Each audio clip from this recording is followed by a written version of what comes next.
Hey, welcome back everyone to our podcast in honor of Crane's 80th anniversary. I'm Sandy Zaire. And I'm Ben Harkness. Hey, welcome Ben. Glad to have you back and looking forward to another one. Remember, this is part of a broader celebration of our heritage and of Crane's 80th anniversary. Of course, there have been social media posts throughout featuring historical topics. We're just hitting some highlights today and sharing some personal perspective. And again, if you want details on more on these and other topics, feel free to check them out. indianahistory.org/digital/collection/Crane. That's the Indiana Historical Society's Crane Archive. A lot of information there, old bursts and duds, Commodore publications, a lot of historical imagery, and just a lot of Crane news over the last 80 years, thousands of things you can search from there. That's all public domain permissible to be shared. So again, the Fourscore concept, Ben, quickly, how did we come to that? That was your baby? Yeah, hey, as you and I were talking about doing this, we were thinking about how we would celebrate Crane and think a little bit about history here. And I heard one of our employees make a comment prior to Dr. Lewis getting ready to speak to her and said 7 years ago, kind of as a reference to Abraham Lincoln, right? And it caused me to think, score, 20 years, divide that by 4, that's it gives 20-year increments. So that's kind of how it came about. Absolutely. And looking forward to session 2 with you, Sandy. Yeah, let's talk about the second score then. We're talking about 1961 to 1981. And again, relying heavily on information generated by Tony Haig, Peg Julian, and some others who are Crane historians. And so just want to pass that along. We've had a good time, Ben and I, learning about Crane's history. And we're not quite to your era yet, Ben, but this is going to be there's going to be some people that you're familiar with who were here during that era. So looking forward to this chat. So really talking a lot about strategic components and engineering in this era. This era encompasses the beginning and ending of the Vietnam War. And interestingly enough, growth in Crane's affiliation with the Strategic Systems Program Office, something you know a little bit about, right, Ben? Yeah, I spent a lot of time supporting them over the years, and just a great organization supporting a very important mission for the nation. And they've been doing that for well over 60 years, and they'll be doing it for many decades into the future as well. Absolutely, along with NSWC Crane. Yes, sir. You bet. Hey, so some highlights of this era, really a lot of growth and technical efforts at Crane, in particular non-ordnance technical efforts. And we talked last time, Ben, about the Quality Evaluation Lab that was stood up in 1947 and Gene DeVault and how that really marked the beginning of this transformation technically. And you and I were talking a little bit before about some information you had on that Quality Evaluation Lab. So let's start off by talking a little bit about that, because that continued on into this era, into the 60s. Yeah, Sandy, it's interesting that that QEL that was stood up by DeVault and Yeager, those two individuals just really had a vision for moving forward. And I mentioned in the last session, one of my good friends from Odin, Talisa Wadsworth, had passed along to me this book that was referenced last time, called A Good Neighbor, the First 50 Years at Crane. And as she passed that along, and as I was studying through that, she also shared with me that her father, Harold Forston, worked in the Quality Evaluation Laboratory here at Crane. And that Quality Evaluation Lab, we talked about inspection last time as well as one of a key component, and safety was a big part of that as well. And Crane has always done well, I believe, over the years in recognizing great performance of their workforce.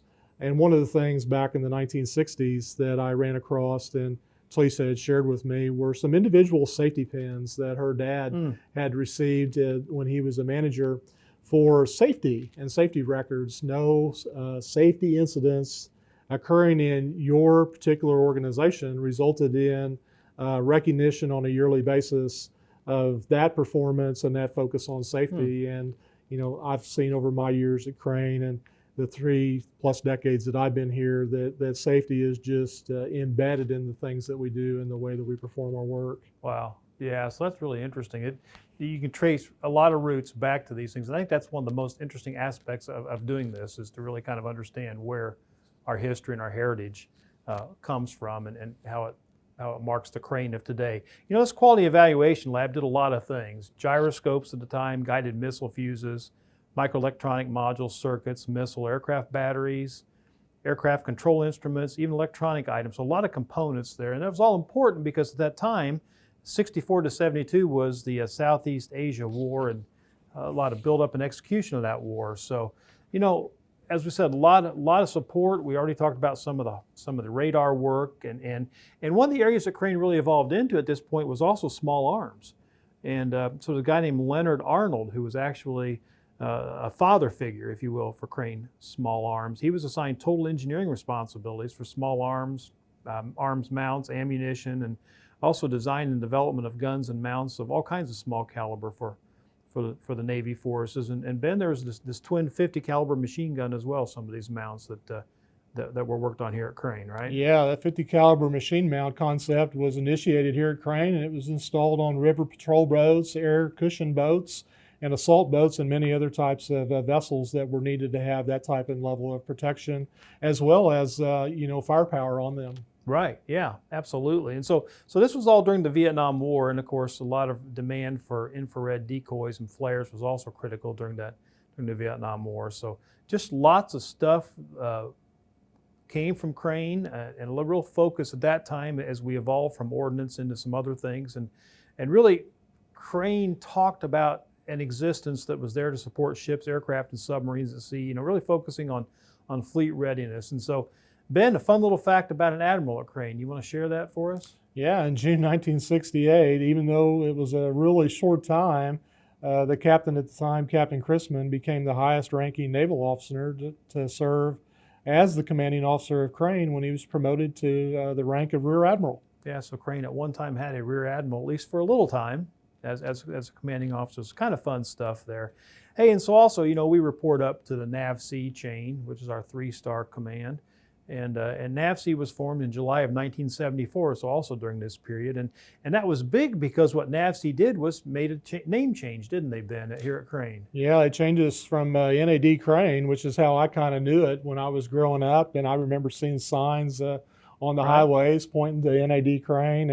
And I kind of remember back in the 70s when those signs changed and we became known as the Naval Weapons Support Center Crane. Yeah, and that's kind of hard to say, Naval Weapons Support Center. It's hard to get your mind around NWSC Crane for those of us who now work for NSWC Crane, but it works out nicely, doesn't it? Yes, it does. So during this era, a lot of non-ordnance workload, so thinking back to Gene DeVault, the Quality Evaluation Lab, and sort of the technical godfather and his vision, this non-ordnance workload really continued to grow. A lot of work, you mentioned, Ben, the ballistic missile systems, and so Polaris, Poseidon, the new Trident program, all kind of have their roots back in this era. Yeah, and I think the great work that was being done at that time was really starting to gain as a reputation as Crane being that place to go to when you needed to have your problem solved. And NavAir came to Crane during this period, and they asked us to start performing work on the LQ-99 tactical jamming system. We stood up the depot in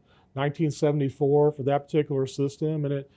Sandy, I just want to pause there for a second and just mention, the depot operations and the hands-on workload is really what drove, I believe, the strong technical talent that exists within the workforce. The ability to go from the theoretical that you learn about in college and school and then see it actually applied is so important to be able to understand how to work to solve problems. And such a key part of that is the engineers and the technicians working very closely together to be able to learn and really develop the skill sets that are needed as people progress along in their career, from working on problems that might seem generally simple to being able to handle much more complex problems, to take on many leadership roles in the technical arena.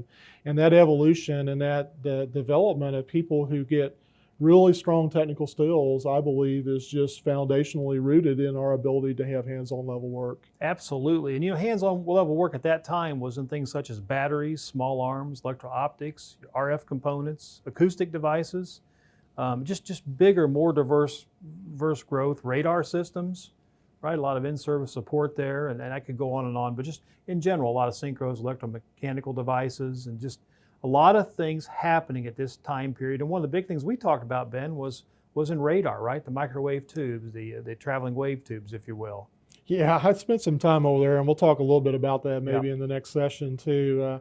But the new technologies and the adaptation of even commercial technologies into being able to transition that into warfighting capability and develop that into systems capable of providing the warfighters with what they need, it has really been one of those things that I've seen really resonate continually over the years, as we have to adapt to provide the level of support that's needed to our warfighters, Sandy. Well, what's interesting is Crane also became very good at testing and evaluation capabilities, but in the process, again, because the application that you talked about, Ben, the applied engineering, also developed this competency to design, build, and repair test equipment facilities. So it was not only executing the tests, but also designing the ability to execute those tests, which I found interesting. So the whole idea was really to focus there. So yeah, and then putting that into the kind of the next step too is once you're building the equipment, you're testing the equipment, you're gaining those skills.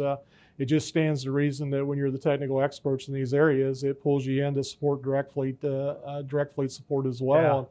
Yeah. That led really to the stand up of a fleet logistics support department at Crane, which is a spinoff of that Crane's quality evaluation laboratory.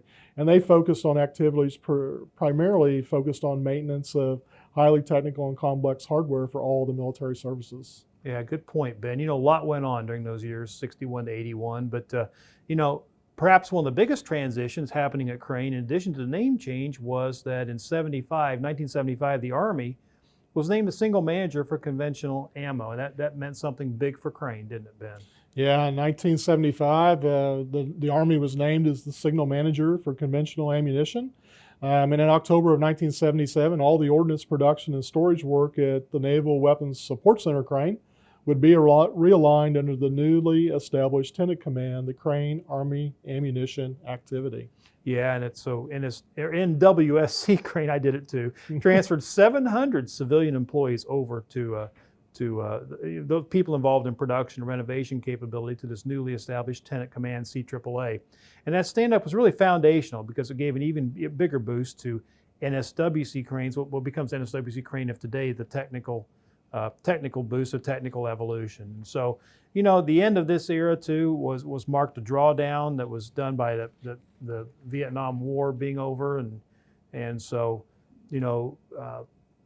we would begin to vacate in the early 70s. Those conflicts in Southeast Asia and withdraw, and so there was some drawdown there of ordnance workload, and so it became fortuitous for NWSC Crane at the time to be more involved in some of the non-ordnance workload as well. So some interesting technologies also during the Vietnam War, Ben, relative to some of the things we use. Perhaps you want to share some of that? Yeah, I think from my study on it, the Vietnam War led to some introduction of equipments in the area of night vision and radar technologies. It was all needed to give us an advantage over our adversaries. It really resulted, though, in a decline in the need for lighting up the skies with pyrotechnic flares. We didn't have to have all that. And, Sandy, as we're talking through this session, it just dawns on me, Crane has always been able to change and adapt and be able to have that vision and looking forward. And, we spent a lot of time the last two sessions talking about Gene DeVault and that vision that he had. I think we're going to hear about that vision and how it changes in the next two segments as well. I think you're right. This era kind of ended with the new CNO at the time. Talked about NWSC, gave NWSC Crane a mission statement that really reflected this transformation happening after the Vietnam War, to go from ordnance to transition to more technical work at an even greater percentage. So at that point, Crane had almost 4,300 civilians engaged in operations, primarily doing a lot of different technical things. And so just a very small percentage of those folks were actually, by that time, focused on ordnance. And everybody was more in the technical realm. And that technical mission statement really focused on several things, focused on technical and logistics support of equipment, focused on weapon systems and some expendable, non-expendable ordnance items, those things primarily for Navy, ship, and craft. So you see kind of this transition of the technical statement, the technical work of Crane through this era. And so, Ben, let's kind of recap, if you wouldn't mind, sort of kind of three big highlights for you from this era that you see as we talked about. Yeah, Sandy, this is a significant era for the non-ordnance technical growth that occurred at Crane. Absolutely. We saw the stand-up of the Crane Army ammunition activity in 1977, and we had a name change. And, your last comment about the mission and the mission statement, that's why we're here, right? That's why Crane exists. Yep. And our mission is to support the fleet and support the Navy primarily. And the other services also get the benefit from the technical capabilities that have been resident at Crane for many, many, many years. Well, thanks, Ben. Hey, that's it for this second podcast of 4 in honor of Crane's 80th anniversary. Our special thanks to our broadcast engineer, Seth Tackett, for his help with both recording and post-production of this podcast. Be sure to tune in next time. We're going to discuss Crane's third score, 1981 to 2001. For Ben Harkness, I'm Sandy Zaire. Thanks for listening.